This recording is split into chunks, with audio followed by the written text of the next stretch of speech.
¿Qué tal? Muy buenas tardes y bienvenidos a Málaga TV, al magazín de PTV. Hoy en nuestra penúltima edición semanal, la edición de hoy jueves, por delante 90 minutos en directo con muchos contenidos y el primero de esta tarde, nuestro espacio mensual dedicado a la historia de la educación.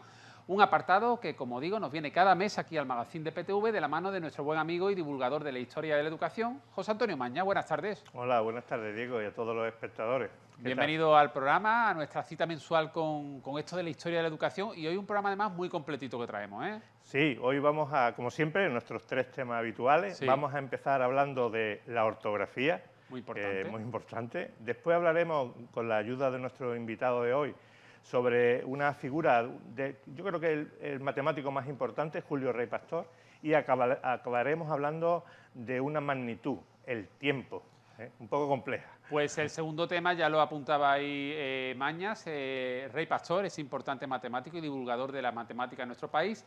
Precisamente para hablar de esta figura, de este matemático, pues vamos a contar esta semana con un profesor, también matemático, malagueño, bueno, malagueño de adopción, ¿verdad? De adopción. Naciste en La Rioja, creo. Así es. Tenemos a José Luis Tricio Peciña. ¿Qué tal? Buenas tardes. Sí, buenas tardes, Diego. Pues bienvenido al programa, luego Muchas hablaremos gracias. contigo de esa figura, de ese matemático, de Rey Pastor, pero vamos a comenzar por la ortografía.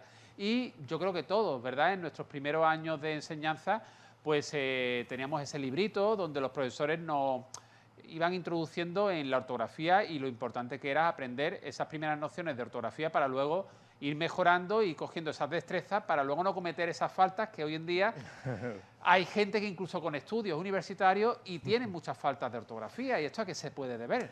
Claro, yo creo que la ortografía es una de las materias, junto con la comprensión lectora y las matemáticas, y hoy casi hablamos de estas dos cosas, que tenemos actualmente problemas en nuestra educación, en la educación secundaria y que después se refleja en la universidad. Y esto pensamos que es debido a distintos factores, sobre todo a la falta del hábito de leer y de escribir de los chicos y de las chicas, a la influencia de idiomas externos, como pues el inglés o el francés, y sobre todo al uso de las nuevas tecnologías de Internet. Las aplicaciones, por ejemplo, tipo WhatsApp, en las que se reducen mucho o se simplifican palabras, se ponen abreviaturas, ¿no? Con la inmediatez. No se acentúa donde hay que acentuar. Efectivamente. Hombre, pensamos que el estudio de la ortografía evidentemente ha cambiado mucho de cómo se estudiaba la ortografía, que ahora veremos algunos de los textos, a cómo se puede estudiar hoy. Pero pensamos que la ortografía tiene un verdadero valor a nivel social y vamos a intentar explicarlo el porqué, ¿no? Con algunas de las razones que me gustaría citarlas aquí brevemente. Vamos allá. Y de camino, si quieres, podemos ver algunos de los libros que se han utilizado a lo largo de la historia para el estudio de la ortografía. Empezamos con ese de 1902. La ortografía es fundamental para entenderse. No es lo mismo decir vaca con B que vaca con V. Una cosa es, digamos, lo que se pone encima de los coches y otro es un rumiante, ¿no? Después, no es lo mismo decir pérdida que perdida. Uno es un sustantivo y otro es un adjetivo. Y cana o caña. Es decir, la ortografía es fundamental distinguir, nos ayuda a entenderse. Otra función fundamental de la ortografía es conservar el legado de nuestro idioma. Fíjate que el latín desapareció, entre otras razones, porque empezó a variar su forma de escribirse y de hablarse en las distintas zonas del imperio, ¿no? Del imperio romano. La tercera razón es que define la educación de una persona, su formación, su nivel de instrucción, su buen gusto a la hora de expresar las cosas. Después, hay cosas fundamentales. Tú puedes tener un currículum fantástico con 2 carreras, un máster y no sé cuántas cosas más, pero después que tu currículum, cuando lo presente una empresa, tenga muchas faltas de ortografía, pues te puede tirar abajo una entrevista o una prueba en determinadas situaciones. Y después, para terminar, decir que no nos podemos fiar nunca de los correctores ortográficos de los procesadores de texto, porque cometen errores muy importantes, sobre todo, hombre, cada día menos, pero sobre todo porque no saben el contexto en el que estás escribiendo. Y sobre todo decir que hoy en día el estudio de la ortografía es muy fácil, con herramientas como Simbalú, que está en Internet, o como algunas cosas que están en Twitter, como el calendario de Don Pardino, o un juego que está hecho por el lingüista Juan Romeu. Bueno, antes de avanzar en más contenidos que hemos preparado para este mes, para el espacio de la historia de la educación, yo, fíjate, es que veo aquí varios libros relacionados con la ortografía y el mío era el Te de lo he breve... traído, el Bustos. Sí, el Bustos, el de Manuel Bustos, breve introducción o breve ortografía escolar, se llama, breve Sí, ortografía hay escolar dos de que Manuel son Bustos. clásicos, el Podadera, que está allí en aquella esquina, y el Bustos, que yo creo que es el tuyo. Es el mío, es el mío. El sí. Podadera se utilizaba más a nivel académico y el Bustos se hacía como, yo hablaba antes con el compañero, en las permanencias, que nos hacían dictado, ¿te acuerdas de las permanencias? Sí. Ya lo explicamos alguna vez. Aprendíamos a escribir a máquina y también nos daban clases de ortografía y dictados, ¿no? Oye, pero se aprendía mucho y además este libro yo lo recuerdo que para aclarar cualquier Cógelo, duda... cógelo. Sí, cualquier duda que tú tenías, te ibas al libro y te ponían muchos ejemplos y estaba muy bien, la verdad que, fíjate, pero esto veo que es bastante nuevo, ¿no? Bueno, Esto, ese es que está bien conservado. Ah, que está bien conservado, esto ya no se edita, ¿no? Bueno, yo no sé si está ya todavía en las papelerías. Pero mira, tenía ejercicio, la verdad que estaba muy bien, ¿eh? Sí, sí. Yo aprendí mucho con este libro. Y yo. ¿Eh? Y yo. Oye, antes de avanzar con más contenido, como decíamos, y ir con la figura de este matemático, de Rey Pastor, yo tengo que felicitar a nuestro colaborador, a José Antonio Maña, y a Sensi, pues allá donde esté también felicitarle, y se emociona porque tenemos a todo un hijo predilecto del municipio de Alaurín de la Torre, y yo creo que muy merecido, tanto en tu caso como en el caso de Jesús Asensi. Gracias, pero yo siempre digo que los proyectos nunca son de una persona, ni de dos en este caso. Los proyectos, el éxito de los proyectos siempre es de un grupo. Entonces, si hablamos del éxito personal nuestro, de Jesús y mío, Jesús ya falleció, como tú bien sabes, es porque detrás del Museo Andaluz de la Educación hay un grupo muy numeroso de personas. Personas desde los servicios operativos del ayuntamiento, personas como tú, que ya te lo he dicho muchas veces, que fuiste la primera persona de un medio de comunicación que nos prestó atención a Jesús y a mí. Manuel también, que creyó en el Manuel, proyecto. Manuel el López, Manuel, teniente alcalde, Manuel que López. fue el que la tercera pata de este trío tan fantástico que hemos logrado poner en marcha este museo. Gracias por tu... Enhorabuena, enhorabuena a ti, a Jesús Asensi, a Manuel también, desde aquí le mandamos un abrazo porque, bueno, pues es una realidad, es un museo de referencia hoy en Andalucía, es único, sí. Tal cual está así como dedicado exclusivamente a la historia de la educación, pues lo tenemos aquí en la provincia de Málaga, en Alaurín de la Torre, con visitas gratuitas. Gratuito siempre. Y, oye, es todo un logro para la provincia y especialmente para este municipio de Alaurín de la Torre, el Museo Andaluz de la Educación. Así que enhorabuena y, oye, no todos los programas pueden presumir de tener como colaborador a un hijo predilecto, ¿eh? Así que muy orgullosos nos sentimos de ti. Bueno, y gracias a todo el equipo que hace también este programa y de toda la cadena, porque me siento muy a gusto, me siento como en casa. Bueno, y ahora vamos a continuar con los contenidos previstos y vamos a hablar de la figura de Rey Pastor, concretamente de la figura de Julio Rey Pastor. Pero para hablarnos de este matemático, pues ya decía yo en la introducción que contamos con un invitado especial esta semana, José Luis Tricio, nacido en La Rioja, estudió filosofía en la Facultad de Vitoria y matemáticas en la Facultad de Leioa, en Bilbao. Desde el año 93 vive en Málaga al aprobar las oposiciones por matemáticas y ha ostentado cargos diversos, como la jefatura de estudios, la secretaría y actualmente es director del IES Capellanía en Alaurín de la Torre desde el año 2009. Pues, buenas tardes nuevamente. Muchas gracias. Y, oye, lo primero preguntarte, ya que tú eres matemático,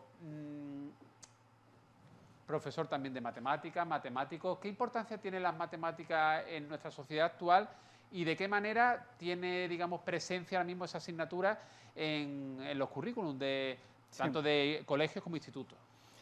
Bueno, yo creo que no se puede entender el mundo actual sin las matemáticas. Cualquier ciencia, sea filosofía, sea sociales, necesita las matemáticas. Y en particular para el alumno, ya que estamos hablando también de educación, yo creo que alimenta el sentido crítico, el ensayo y el error. No todo tiene una solución. La búsqueda de una solución que pueda ser razonable, ese continuo legado de no pasa nada si logras la frustración, porque no necesariamente uno encuentra la solución correcta. Yo creo que es algo que el alumno tiene que ir aprendiendo y que en la sociedad actual no, porque ellos son de soluciones rápidas y de contenidos rápidos y no aceptan demasiado lo que sería de alguna manera esa situación de fracaso, ¿no? Ese sentido crítico, esa determinación de lo que es importante frente a lo que es secundario, esa capacidad de síntesis, de objetivación, ¿no? Yo creo que es necesario en el mundo actual.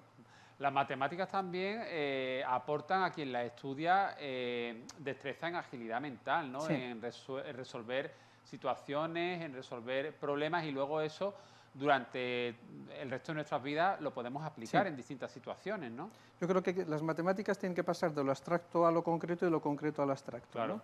Yo creo que esa es una parte de lo que procura un poco la educación actual. De hecho, teóricamente en el nuevo currículum que se va a plantear aquí a nivel de Andalucía van a ampliar el número de horas en matemáticas, en lengua y en idiomas. Yo creo que hay un referente importante y un déficit también, ¿eh? Un déficit. José Luis, y me gustaría que, no sé, que hicieras como matemático y como profesor de matemática también un poco de autocrítica, Sí. porque creo que es necesario también, y Sí. yo creo que es muy positivo, destacando que es una asignatura importante y que no estoy convencido de que es necesario tener una destreza, unos conocimientos de matemáticas, porque luego la podemos aplicar el resto de nuestra vida en nuestras distintas situaciones, oye, a la hora de pedir una hipoteca, que no nos den gato por liebre, que, en fin, es importante el tener conocimiento de matemáticas. Pero ¿por qué es una asignatura que genera tanto rechazo en algunos estudiantes? ¿Por qué se convierte en una asignatura temida, sobre todo a partir de determinados cursos? ¿Qué es lo que hace falta para que esa asignatura sea atractiva? Yo te voy a dar mi opinión. Yo creo que es importante la asignatura y que hay que apostar por esa asignatura. Pero también es cierto que creo que a partir de determinados cursos se hace mucho hincapié en esas matemáticas, en esos alumnos, y a lo mejor esos alumnos van por otros derroteros, su futuro. Y a lo mejor le están metiendo las matemáticas con calzador. Y yo creo que habría que poner un tope, decir, hasta aquí te enseñamos, y el que quiera saber más, pues que se especialice y ya continúe esa formación en matemáticas. Yo creo que sí es necesario, pero no tanta, y a partir de una edad yo creo que es demasiado. Las matemáticas son necesarias, yo no sé si en cuanto a cantidad, sino en cuanto a calidad, ¿no? Sí. Yo creo que es un valor importante. No hay carrera actual que no haga uso de las matemáticas, sea medicina, sea sociología, al final está la estadística, Sí, los verdad. climas, los algoritmos, quiero decir, todo es un modelo matemático. Sí. Cierto es que dices, hombre, para mi vida cotidiana igual no necesito tantos recursos matemáticos, ¿no? Pero sí el potencial que te está generando. Yo creo que hay una parte, que es la siguiente, que a veces las matemáticas se han trasladado únicamente a la parte abstracta sin una conexión con la realidad. Y ese es el déficit, ¿no? La asignatura pendiente. La asignatura pendiente. Acercarla más a la realidad, Sí. Y que la gente vea las posibilidades que tiene, ¿no? Exacto. Y dentro de la figura de Rey Pastor, si Sí. luego tenemos, cuando hablamos, Sí. lo que ahora parece que estamos inventando, ¿no? Que es, vamos a concretar la realidad y vamos a matematizar, vamos a la vida cotidiana, a dar una respuesta a la vida cotidiana. Es curioso porque ya Rey Pastor, junto con otro matemático, también español, hacen referencia a que las matemáticas tienen que incidir en la vida cotidiana. ¿Qué hecho más relevante destacaría de la figura de Rey Pastor como divulgador de las matemáticas? Bueno, yo creo que Rey Pastor primero se plantea una situación, el déficit de las matemáticas en España. En uno de sus libros viene a decir que los españoles no han aportado nunca nada a la matemática moderna. Eso es una sentencia, ¿no? Yo creo que él hace un esfuerzo, yo creo que es uno de los matemáticos más relevantes en España de la primera mitad del siglo XX y de alguna manera desde las asociaciones de matemáticas, con su revista matemática hispanoamericana, desde la Sociedad Matemática Española que se funda, desde esa promoción, llega un momento en el que dice, las matemáticas son una gran desconocida y hay que apostar para que la gente las conozca. Yo creo que luego hay una labor pedagógica y metodológica que junto con Pedro Puig Adam elaboran un montón de textos con idea de hacer cercana las matemáticas a la sociedad, ya no solo a la sociedad intelectual, sino al común de los pastores, ¿no? Yo creo que esa es una de las referencias más importantes y uno de los hitos más importantes. De hecho, casi hay unas 32 referencias de ediciones relativas al estudio de las matemáticas, a los problemas, al cálculo diferencial. Yo creo que es un elemento importante, aparte de revistas, de artículos, etcétera, ¿no? No sé si José Antonio quiere apuntar o matizar algo. Sí, que hemos hecho algunas fotografías de algunos de los libros sobre Rey Pastor que tenemos en el museo. No sé si se han podido, ver. Creo que la vamos a ver. José Luis, también queríamos preguntarte, ¿no?, por el tema de, tú a título como matemático, ¿qué influencia ha tenido el estudio Sí. de la figura de Rey Pastor? ¿De qué manera ha podido influir en tu formación como matemático? Primero, decir que era riojano igual que yo, ¿vale? Ah, mira, ya entonces Vale, tenía ahí algo en sumaba. común.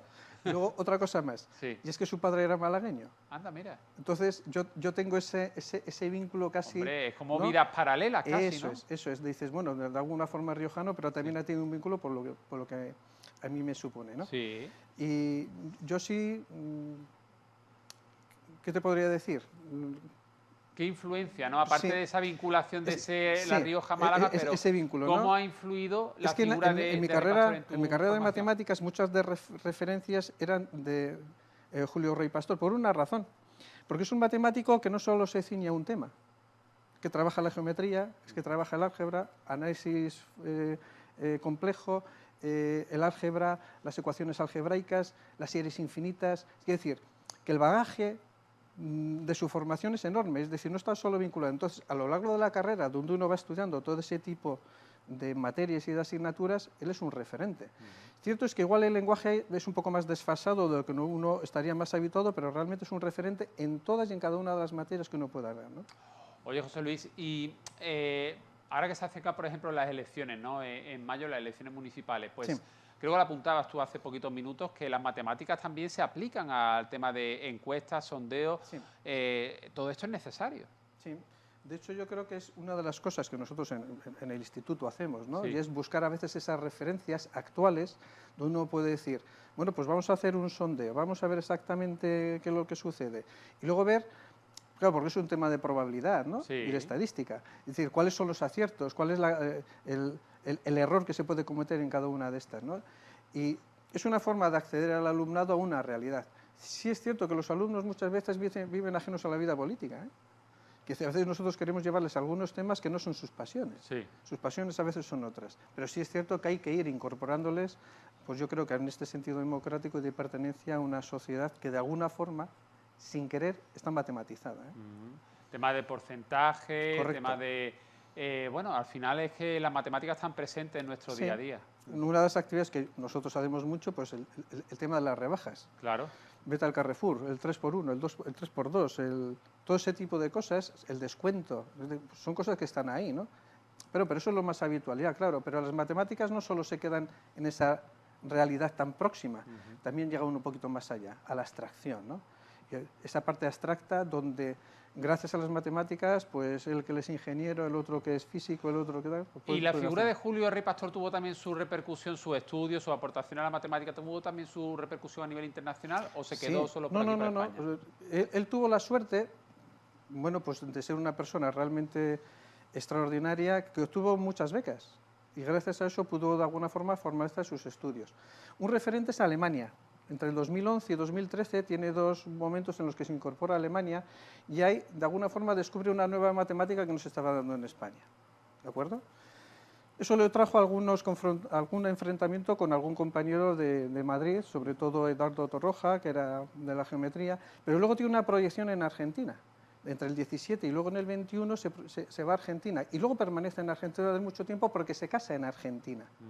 Con una persona, Rita Gutiérrez, cuyo padre de alguna forma tiene un reconocimiento personal importante y empiezan a montar lo que es la revista hispanoamericana y luego esa búsqueda de tener una organización, una sociedad matemática que de alguna forma diera el trampolín a relacionar las matemáticas entre Argentina y España junto con otras sociedades europeas, ¿no? José Luis, también a nivel editorial, Rey Pastor colaboró con un ingeniero, tengo yo aquí, Pedro Puig Sí. Adam, ¿no? Sí. Fruto de esa colaboración, ¿qué Muchísimos éxitos libros, destacaría? Muchísimos libros, de hecho, buscando alguna referencia, ¿no? Me llamó la atención porque... Mira, aquí tenemos un ejemplo de esa colaboración. Sí, correcto. Hay muchas colaboraciones, casi hay unas 32 colaboraciones, ¿no? De hecho, Rey Pastor muere el 21 de febrero de 1962 y 9 días antes, el 12 de febrero de 1962, se prorroga por el Estado 4 años más los textos que ellos habían editado para determinadas carreras de ingeniería, ¿no? Entonces, a lo largo de esa colaboración que viene a partir de 1926, desde 1926 casi hasta el 60, que es cuando muere Pedro Puig Adam, hay una colaboración única, ¿vale? Yo creo que única entre estos dos matemáticos. Bueno, pues dejamos aquí ese repaso, ese recorrido a la figura del matemático Julio Rey Pastor y vamos ahora con nuestro tercer tema del espacio mensual de la historia de la educación aquí en Málaga TV y es la medición del tiempo, pero no del tiempo atmosférico, sino del tiempo, del pues, tiempo de los minutos, los segundos, las horas.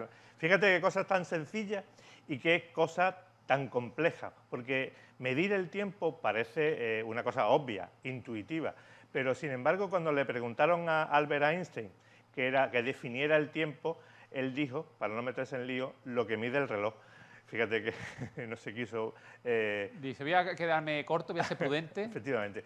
El tiempo se puede estudiar desde dos puntos de vista. El punto de vista matemático, con sus ecuaciones, que forma parte de casi todas las otras materias, como puede ser la física, puede ser la química, con el tema de la transmisión del calor, temas de movimiento, de aceleración, de velocidad, etcétera, etcétera.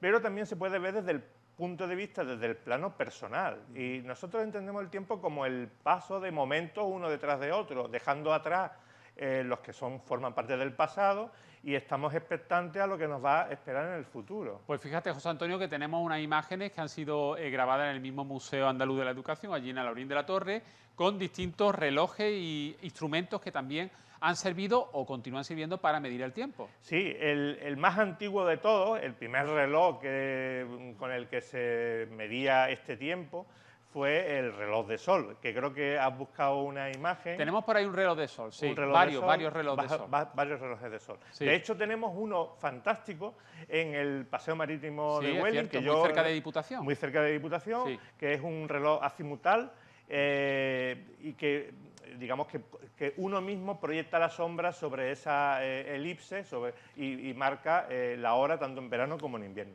Aquí tenemos un reloj horizontal con ese elemento central que se llama el gnomón, que en función de la latitud en la que estamos tiene una determinada elevación y nos va marcando las horas con la sombra. Los relojes de sol han sido usados por todas las civilizaciones, ¿no? Desde Egipto hasta China, todas. El siglo XV a.C. ya estaban los primeros relojes de sol, que se han hablado, pues, los griegos, los romanos. Sí. De hecho, tenemos en Londres, en el Támesis, tenemos un reloj de sol, es digamos un monolito, que es uno de los relojes de sol del antiguo Egipto. Y a continuación del reloj de sol teníamos si vemos las imágenes que vamos a enseñar ahora, tenemos la clepsidra.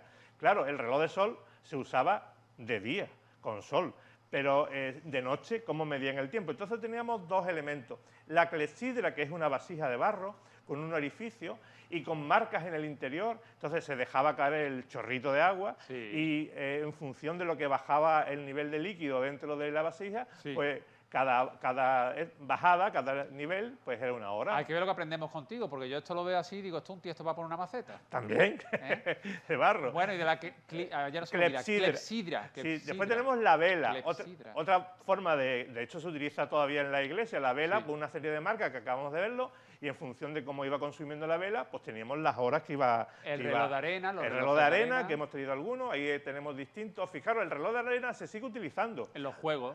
En el trivial y también para cocer los huevos, ¿no? También. Y después tenemos, mira, este que hemos traído aquí, que ahora después lo vamos a tocar, que es un modelo de reloj mecánico que se utilizaba en enseñanza. Se le ponía su péndulo. Tú sabes que los relojes mecánicos aparecen en el siglo XIII y había de dos tipos, los de pesa, los de contrapesa, como el reloj de Cuco, ¿vale?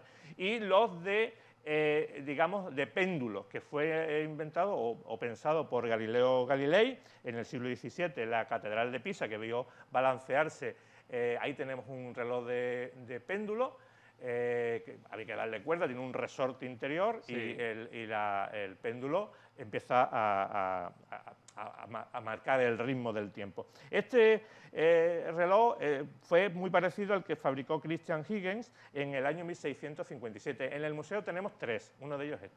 Después tenemos los relojes mecánicos, que aparecen a final del siglo XIII en Inglaterra, y tenemos relojes de bolsillo. El tema del reloj mecánico aporta el tema del mecanismo interno que inventan los suizos y que gracias a él se puede navegar, porque tú sabes que con el sextante se calculaba la latitud, es decir, la elevación del Sol, pero para calcular la longitud necesitaban un reloj bueno. Ese reloj fue el de Harrison. Hemos visto relojes de cuarzo, ¿no? Hemos visto relojes de cuarzo, que ya se sustituye lo que era el movimiento por la vibración de un cristal de cuarzo en el interior. Y esto que tenemos aquí son cronómetros. Cronómetros tenemos aquí, lo hemos traído, uno de la Segunda Guerra Mundial, que utilizaron los aviadores de la aviación británica para bombardear Alemania, y otro, Minerva, de fabricación española, que se utiliza en competiciones deportivas en España. Y por último tenemos ahí algunas otras aplicaciones de la medida del tiempo, como puede ser el reloj para el ajedrez, que se utiliza mucho. Ese otro que parece una tarta es para cocer, para hacer la comida, ¿no? Para los pasteles y tal. Y el otro que tenemos ahí detrás es un reloj para aprendizaje, un juguete para el aprendizaje de la hora. Bueno, y luego tenemos, a lo largo del mundo, tenemos grandes relojes muy famosos como el de la Puerta del Sol, el reloj de Praga, el reloj de Viena, en fin. Sí. Bueno, a mí uno de los que más me gusta es el de Múnich. Sí. He tenido la suerte, tengo allí familia en Múnich, y es un reloj que aparte tiene un carillón, que son pues, campanadas y muñecos que salen danzando, y que es un espectáculo. Todo el mundo que visita Múnich va a ver en la plaza, en el Marienplatz, va a ver ese reloj. Oye, tenemos que dejarlo aquí, que nos hemos quedado ya sin tiempo, pero damos las gracias a nuestro invitado, a José Luis Tricio. Gracias por venir al programa. Muchas gracias. Encantado. Y a seguir pues trasladando tu amor y tu pasión por las matemáticas a tu alumno. Ojalá lo lograra. Pues seguro que sí. Algunos terminarán sus estudios queriendo las matemáticas, ¿por qué no? Claro que sí. Espero que sí.